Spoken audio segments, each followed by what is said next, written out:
প্রিয় ভাইয়েরা, হাল আমলে আপনারা দেখতে পাচ্ছেন বাংলাদেশে বিভিন্ন ধরনের ষড়যন্ত্র চলছে। এর মধ্যে একসময় যেটা সাহসও করতো না কেউ, এখন তারা সাহস দেখায় আমাদের কুরবানিকে পশু নিধন বলে, আমাদের কুরবানিকে মানবতার বিরুদ্ধে বলে, আমাদের কুরবানিকে ক্রুয়েলিটি বলে।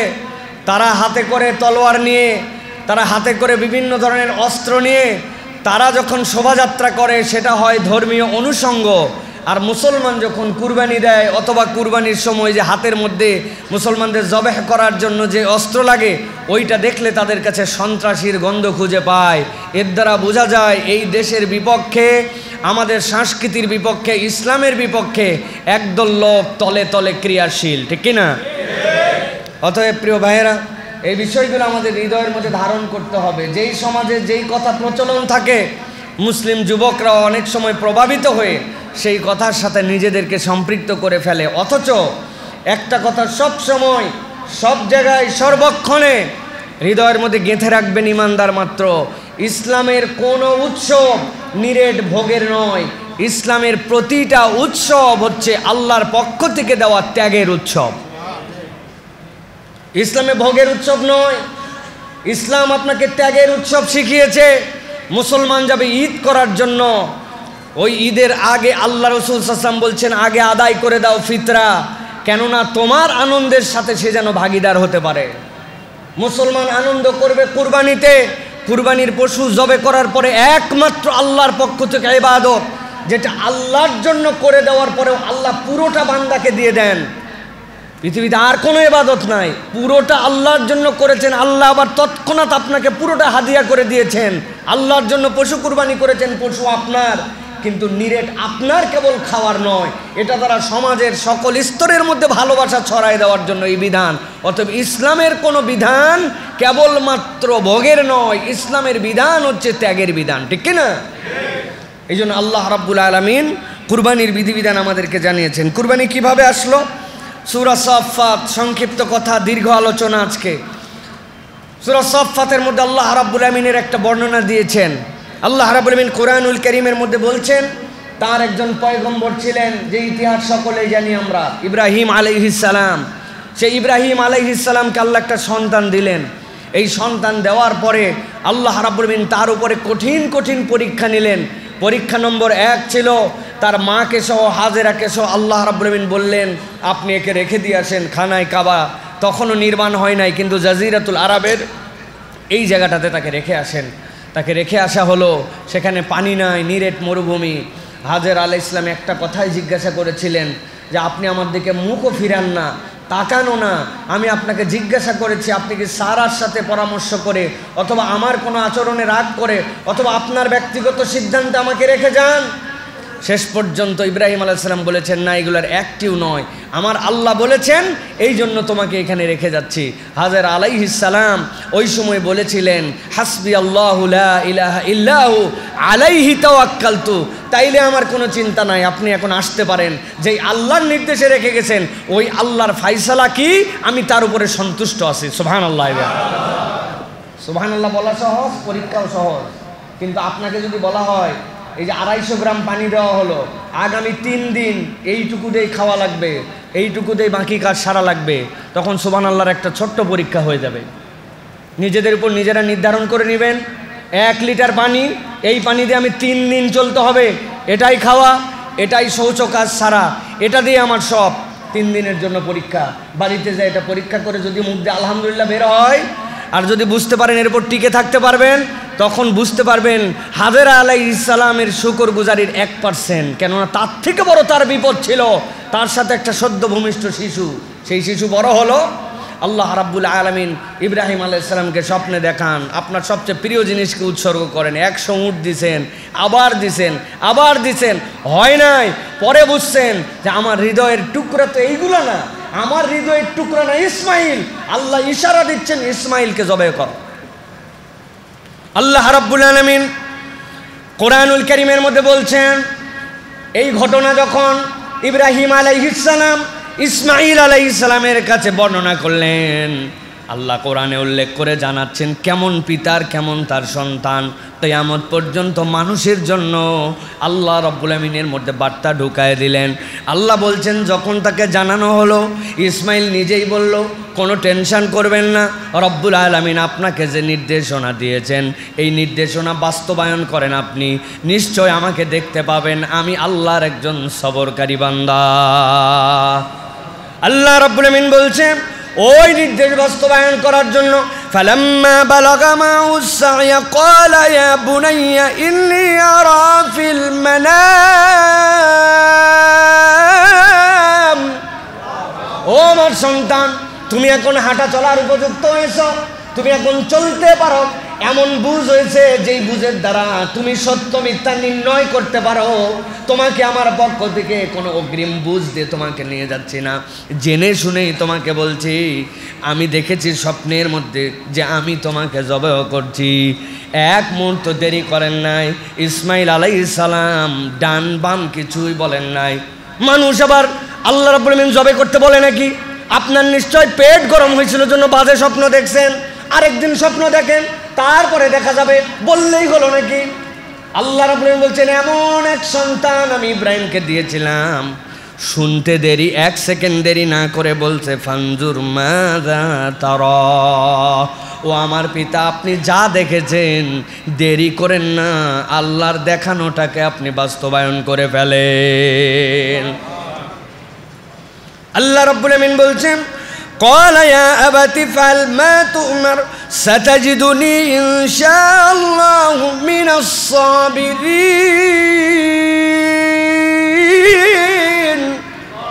আমার রব বলছেন, সে বলছে যা নির্দেশ পেয়েছেন তাই আপনি করেন, কিন্তু তার মনে হয়েছে সন্তানের জন্য পিতার মধ্যে তাও মায়া আছে, সন্তানের জন্য পিতার মধ্যে দনমন ভাব আছে। এবার সন্তান প্রোঅ্যাক্টিভ হয়ে যে পিতাকে বলছে, ও আমার আব্বা আমি তখন যেইটা বলেছি মনে করেন এটা আবেগে বলেছি, আমি আবারও বলছি আল্লাহ যে নির্দেশ আপনাকে দিয়েছেন সেইটা পালন করেন, আপনাকে আশ্বস্ত করছি সাতাজিদুনি ইনশাআল্লাহু মিনাস সাবিরিন। আপনি আপনার সন্তানকে দেখবেন ওই জবে করার সময় ছটপট করবে না, পালায় যাওয়ার ধান্দা করবে না, হাত পা বাঁধতে হবে না, সে সবরের সাথে শুয়ে থাকবে, আর আপনি আনন্দ চিত্তে আপনার রবের হুকুম বাস্তবায়ন করবেন। সুবহানাল্লাহ। এখানে যেই শ্রেণী সুবহানাল্লাহ বলেছেন এর মধ্যে একটা শ্রেণী আছে ইয়াং শ্রেণী, যুবক শ্রেণী, যাদের বয়স এখন 15 থেকে শুরু করে 25-এর মধ্যে। এই 15 থেকে 25 বয়সে যারা আছে পড়ালেখা করে, বাপ মায়ের অধীনে এখন পর্যন্ত থাকে, যেই মানুষগুলা ইসমাইলের ঘটনা শুনে সুবহানাল্লাহ বলে, ওই বাপ মা যদি ওই সন্তানকে বলে মাগরিবের পরে বাহিরে থাকবি না, ও বাপ মারে উল্টা ঝাড়ি দিয়ে বলে কখন বাড়িতে ঢোকা লাগবে এটা তোমার কাছে শোনা লাগবে না। আছে নাকি? এখন যে ঠিকের মাত্রা কমে গেল, 200 টাকা দাও চুল কাটতে যাব, বলে কিসের 200 টাকা লাগে চুল কাটতে? 50 টাকা হলেই কাটা হয়। বলে আমি যেমন তেমন কাটি না, আমার কাঠগুলো সব সেলুনের সামনে ডিসপ্লেতে দেওয়া আছে, কোনোটা বান্দর কাঠ, কোনোটা তেন্দর কাঠ, কোনোটা শিয়াল কাঠ, কোনোটা ঘোড়া কাঠ, কোনোটা কুত্তার লেজের কাঠ, আছে না? 200 টাকা খরচ হয়। বাপমা বলছে এরকম অভদ্র হয়ে চলা যাবে না, এইটা কোনো কাঠ হলো নাকি? মানুষের বাচ্চা এরকম কাটে নাকি? বেশি কথা বললে তোমার বাড়িতেই থাকলাম না, আছে না? সাতাজিদুনি ইনশাআল্লাহু মিনাস সাবিরিন। আব্বা আপনি আমাকে জবাই করবেন আর দেখবেন আমি সবরকারী হিসেবে ছটফট করব না। এই ঘটনা শুনে সুবহানাল্লাহ বলে, আল্লাহ খালি সুবহানাল্লাহ বলার জন্য এই ঘটনা আবার রিপিট করেন নাই। আপনার পিতা যদি আপনাকে কোনো ইসলামী শরীয়তের ভিতরে বৈধ নির্দেশ করে, ওই নির্দেশ মানা আপনার জন্য ফরজ। আল্লাহ তার সর্বোচ্চ সন্তান হিসাবে ইসমাইলকে দিয়ে দুনিয়ার মানুষের কাছে সাক্ষ্য দেওয়াইছেন। আল্লাহ রাব্বুল আলামিন এরপরে বলছেন, ও দুনিয়ার মানুষ শোনো, এইটুকু হয়ে গেল আর পিতা খুশি হয়ে গেলেন। বিষয়টি এটুকুতেই শেষ নয়। আল্লাহ বলছেন ফালাম্মা আসলামা ওয়া তাল্লাহু লিল জাবিনি ওয়া নাদাইনাহু আইয়া ইব্রাহিম। আল্লাহ আল্লাহ বলছেন কেমন পিতার কেমন সন্তান, সন্তান রাজি হয়ে গেল, পিতাও রাজি হয়ে গেল। আল্লাহ রাব্বুল আলামিন বলছেন দুইজনের পরে চলে গেল, যাওয়ার পরে ইসমাইল শুয়ে গেল। তাল্লাহুলিল যাবেন কুরবানি হওয়ার জন্য রেডি, কাত হয়ে শুয়ে পড়ছি আর অপেক্ষা করছে কখন আমার আব্বা আল্লাহর নির্দেশ বাস্তবায়ন করবেন। আল্লাহ বলছেন মুখের কথা নয়, শুয়ে পর্যন্ত গেছে। আল্লাহ এইটা দেখে এমন খুশি হয়ে গেলেন, রব্বুল আমিন ডাক দিলেন ইয়া ইব্রাহিম কদ সাদ্দাকতার রুয়া ইন্না কাযালিকা নাজজিল মুহসিনিন। আর এগোতে হবে না ইব্রাহিম, তোমার মনের অবস্থা দেখে আমি 100% আল্লাহ রাব্বুল আমিনের কাছে ক্লিয়ার। তুমি জবে করার জন্য রেডি, আর তোমার সন্তান জবে হওয়ার জন্য রেডি। আর লাগবে না, আমি আল্লাহ রাব্বুল আমিন তোমার এই অ্যাপ্রোচকে কবুল করে নিছি। আর এভাবেই আমি রব যুগে যুগে রব্বুল আলামিনের পক্ষ থেকে সফল কামদেরকে বিজয়ী করে দে। আল্লাহ রাব্বুল আমিন বলছেন কিন্তু আমার এই পয়গম্বর দয়ের এই আমলকে আমি রব্বুল আমিন এমন পছন্দ করলাম, এমনভাবে এটা কবুল করে নিলাম, এমনভাবে আমি তার প্রতি খুশি হলাম। নবীজি আসার কয়েক হাজার বছর আগে ইব্রাহিম আলাইহিস সালাম এসেছেন, আর আমার নবীর পরে আর কোনো পয়গম্বর আসবেন না। কিন্তু কিয়ামত পর্যন্ত আল্লাহ তার ইবাদতকে এমন পছন্দ করেছেন, কিয়ামত পর্যন্ত প্রতিটা ঈমানদারের জন্য, মিল্লাতে ইব্রাহিমের জন্য, মুহাম্মদ সাল্লাল্লাহু আলাইহি ওয়াসাল্লামের উম্মতের জন্য কিয়ামত পর্যন্ত এই সুন্নতকে আল্লাহ বলবৎ করে দিয়েছেন। আল্লাহ রাব্বুল আমিন বলছেন ইন্না হাযা লাহুয়াল বালাউল মুবিন ওয়া ফাদাইনাহু বিযিবহিন আযীম। আল্লাহ রাব্বুল আলামিন বলছেন ও দুনিয়ার মানুষ, শুনতে যত সহজ এত সহজ নয়। নবী ইব্রাহিমের থেকে বড় বড় পরীক্ষা আর একজন পয়গম্বরই দিয়েছেন, তিনি মুহাম্মদুর রাসূলুল্লাহ সাল্লাল্লাহু আলাইহি সাল্লাম। এছাড়া ইব্রাহিম আলাইহিস সালামের সমান পরীক্ষার কোনো পয়গম্বর দেন নাই। আল্লাহ নিজে ঘোষণা দিচ্ছেন ইন্না হাযা লাহুয়াল বালাউল মুবিন। এটা ছিল পয়গম্বরের জীবনে সুস্পষ্ট কঠিনতম একটা পরীক্ষা। কিন্তু আমার পয়গম্বর এমনভাবে উতরায় গেলেন, আল্লাহ এর বদলে এক বিশাল, আল্লাহ বলতেছেন বিহিন আজিম, আল্লাহ এমন একটা জবেহের প্রক্রিয়াকে আল্লাহ নির্ধারণ করলেন যেইটা আল্লাহ স্বয়ং বলছেন এটা আজিম।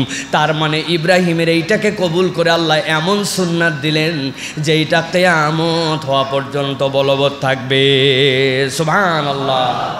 অন্য কোনো পয়গম্বর, যে পয়গম্বরের এমন একটা আচরণ ছিল যে আচরণটা আমরাও আমাদের উপরেও ধার্য হয়ে গেছে, কিয়ামত পর্যন্ত চলমান থাকবে না। পয়গম্বরদের অনেক আচরণ ছিল যেগুলো ইন জেনারেল, যেরকম প্রত্যেক পয়গম্বর বিবাহ করেছেন, প্রত্যেক পয়গম্বর মেসওয়াক করতেন, প্রত্যেক পয়গম্বর আল্লাহ রাব্বুল আলামিনের পক্ষ থেকে তাদের প্রতি যে নিয়ামত ছিল এই নিয়ামতের কারণে একটা সুগন্ধি পছন্দ করতেন, প্রত্যেক পয়গম্বর সুন্নতে খাতনা করতেন। জেনারেল আমার নবীর মধ্যেও ছিল, এই জন্য এটা। কিন্তু এই কুরবানি ইব্রাহিম আলাইহিস সালামের উপরে আল্লাহ রাব্বুল আমিন এমন খুশি হয়েছেন যে কিয়ামত পর্যন্ত এইটাকে আল্লাহ বলছেন এটা জিবহিন আজিম হিসাবে তোমাদের জন্য নির্ধারণ করা হলো। সুবহানাল্লাহ।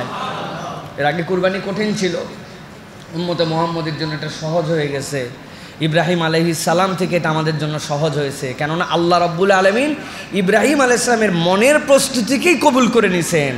এর আগ পর্যন্ত কী লাগতো, কুরবানি করার পরে মাঠের মধ্যে যে দিয়ে আসতে হতো, এইটা রাত্রেবেলা আসমান থেকে বার্ক, আসমান থেকে অগ্নি বিদ্যুৎ আসতো, ওইটা আসার পরে যাদেরগুলা ভস্মীভূত হয়ে যেত, জ্বলে যেত, পরের দিন যাওয়ার পরে বোঝা যেত এই মানুষের কুরবানি কবুল হয়েছে।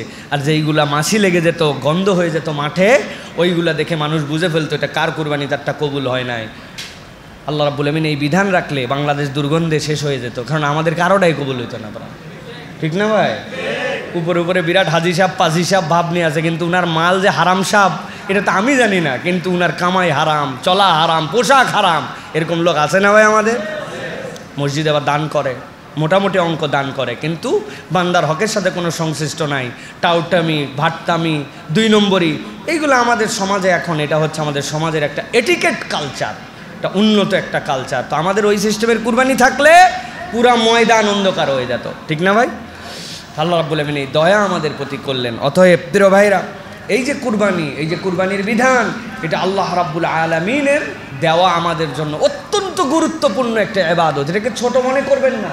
আল্লাহ জিবহিন আজিম হিসাবে উল্লেখ করেছেন, পয়গম্বর তার সবচেয়ে কলিজার টুকরাকে কুরবানি দিতে যে আল্লাহ যেটা দিয়েছেন, আপনি আমি আমার সাধ্যের মধ্যে এই পশু দিয়ে আল্লাহর কাছ থেকে ওই রিওয়ার্ড অর্জন করতে পারি। এই জন্য আল্লাহ রাব্বুল আলামিন বলছেন, লা ইয়ানালাল্লাহু লুহুমুহা ওয়ালা দিমাউহা ওয়ালাকিন ইয়ানালুহুত তাকওয়া মিনকুম। আরে বান্দা, বোকার বোকা, আল্লাহ কি তোমার পশু দেখে?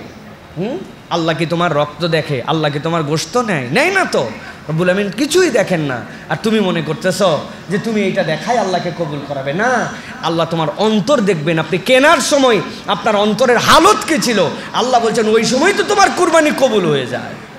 আমি হাজারবার আপনাদের কাছে বলেছি, হজে চলে যাই আমি বছরকে বছর, এই জন্য গাবতলির হাট, এই হাটগুলোতে বড় বড় গরু উঠে, এগুলো আমার দেখার তৌফিক হয় নাই লাস্ট বহু বছর, এইগুলো আমি দেখতে পারি না। কিন্তু ফেসবুকে খবর আসছে গাবতলির হাটে একটা গরু উঠছে, গরুর দাম 20 লাখ। এটা তো কেনার সামর্থ্য আমার নাই, কিন্তু অন্তত দেখার সামর্থ্য তো আছে। এই জায়গাতে যাইতে তো 10 টাকা লাগে।